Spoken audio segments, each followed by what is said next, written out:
తర్వాత ఆ రహస్యాన్ని ఫిలిస్తీన్లకు చెప్పింది. దాంతో వాళ్ళు ఆయన్ని బంధించి చెరసాలలో వేశారు. దెలీలా నుండి మనం ఏం నేర్చుకోవచ్చు? మనం దెలీలాలా ఉండకూడదు.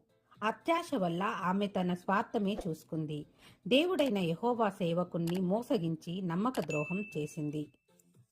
మనం కూడా ఎదుటి వారిని, మనల్ని ఆశ్రయం కోరి వచ్చిన వారిని నమ్మక ద్రోహం చేయకుండా ఉండాలి. మనల్ని నమ్మి వచ్చిన వారికి మనము నమ్మకత్వంతో వ్యవహరించాలి తప్ప వారికి ఎదుటి వారి నాశనాన్ని కోరుతూ వాళ్ళ యొక్క రహస్యాలను తెలుసుకొని ఇతరులకి చెప్పేవారంగా ఉండకూడదు. మనల్ని నమ్మిన వారిని మనం మోసం చేసేవారంగా ఉంటే దేవుడు ఇష్టపడడు. మనము దెలీలాలా ఉండకూడదని దేవుణ్ణి ప్రార్థిద్దాము.